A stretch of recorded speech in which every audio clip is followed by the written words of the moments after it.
Persona 5 took me by surprise. It tackles real life events that I've not seen in video games in probably ever. You know, the events that you'll encounter, you know, whether it be one or more of them, will pull in gamers that most relate to them.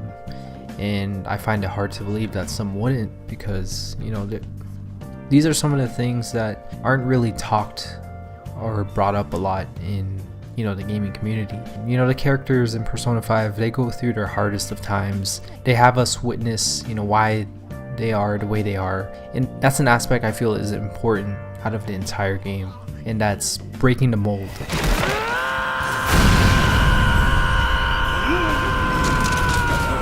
The potential that exists inside every one of these characters, and the build-up that breaks them free from the pain from what they're suffering, and how and what they do after that shapes them to what they'll be strongly infamous for. It was really surprising in a way that it was good, and I think it's needed. You know, the process and development of these characters is long. I suggest people give yourself a break every now and then. There's a lot to digest, but the story is well established. You know, you'll experience a lot of depressing experiences, and even dialogue, especially if you're playing through sub voice acting. You'll see a lot of dialogue boxes, and you'll have to keep skimming through them a lot. But, you know, for me, I can't even complain because of how well thought out each character arc was, and how all of the story together was handled with care, and it was very thoughtful. And the payoff is rewarding once you see how everything comes into fruition.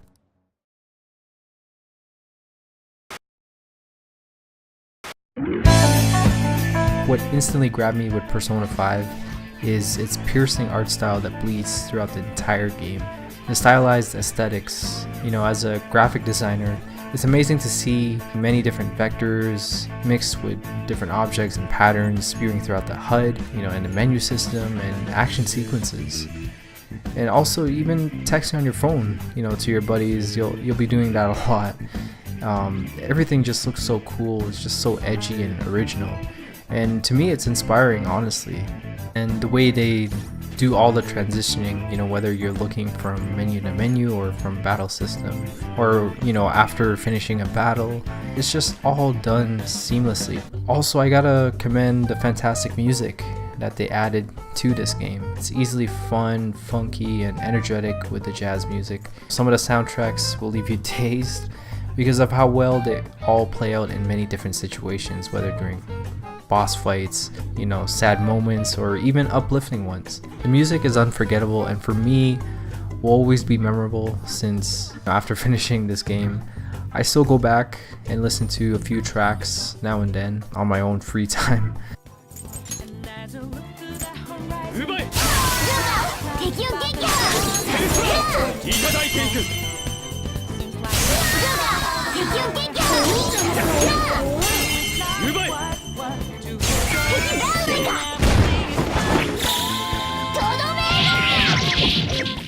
The soundtrack is addictive, and it stays in your head after playing a memorable game like this.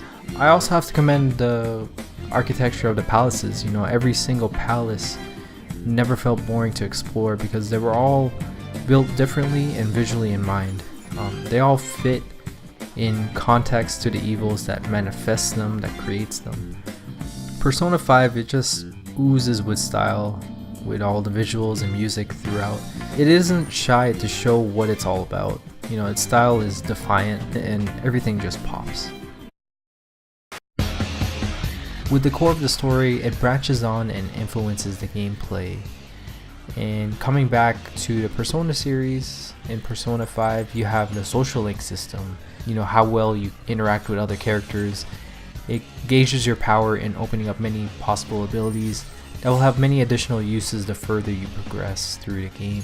And worth mentioning also is the turn-based combat system. You know, the Persona team have made great strides in implementing a signature style in a familiar battle system for the genre, and have done even more so in Persona 5. There's the weakness system that speeds up the gameplay the more you're familiar with what each persona is weak against. And when you identify a persona's weakness, you know, whether solo or together in a group, if you manage to knock all of them down or knock one down, You can form your party to do an all-out attack, which ends the battle even faster, so you can move on to wherever you need to go. And a new thing to Persona 5 is stealth. With the theme of the game involving around thieves, the game now allows you to stay behind cover and initiate a battle by ambushing them. So you can just press X and then X again once the enemy is close to you. It makes going around palaces much easier and less of a headache to hurdle through. Of course, there's also Persona themselves. When you're facing them, you can either hold them ransom and negotiate for either money, items, or for them to join your team before you do an all-out attack. And another thing to mention about Persona 5 is Mementos, another dungeon where you can do additional side missions, you can look for additional loot, or level up there when you have the free time in your schedule. But I think the one thing that should be noted about this dungeon is every level that you enter is randomly generated. So in the past Persona games, they weren't. They were all fixated. So it feels brand new every time you go and backtrack to any dungeon level. So every aspect of the gameplay that I just talked about should be noted.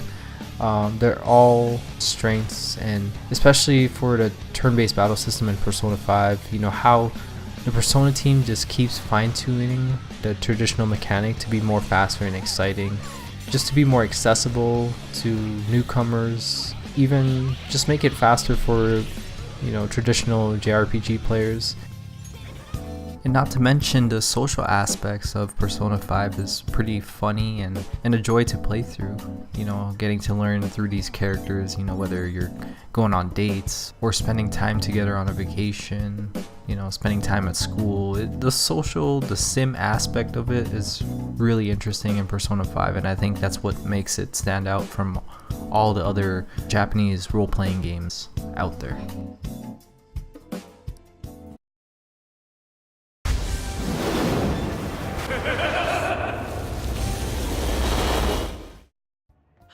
What an experience. Again, like I mentioned about the story, it's just you invest so much time into these characters, learning about their backstories, and being the main character Akira, getting to know every single one of these other characters that you make relationships with. It makes them feel like family, and seeing the hurdles, the obstacles that you go through together is just you kind of wish it never ended, because it was just so much fun to have to experience the highs and lows with all of these guys. That's how much Persona 5 impacted me. It's a terrific game. Eventually I'll go back to it and start a new playthrough so I can try out a new relationship other than Makoto, and try out a new formation team for battles. It just shows how much of a good game it really is, with a terrific story. And I've seen some people say Persona 5 is an easy, accessible JRPG for its mechanics and simplistic dungeon crawling, but I think to me what will intimidate newcomers the most, in my opinion, is what I've mentioned already, is how heavy the weight of the story is, and of course the dialogue. It might keep you sleepy, but I do suggest taking a break every now and then if you're playing through this game. I recommend, if you truly want to invest in a raw, vulnerable JRPG story and don't mind spending at least over 100 hours like I did, if you can afford the time, Persona 5 is a well-deserving game to be tried.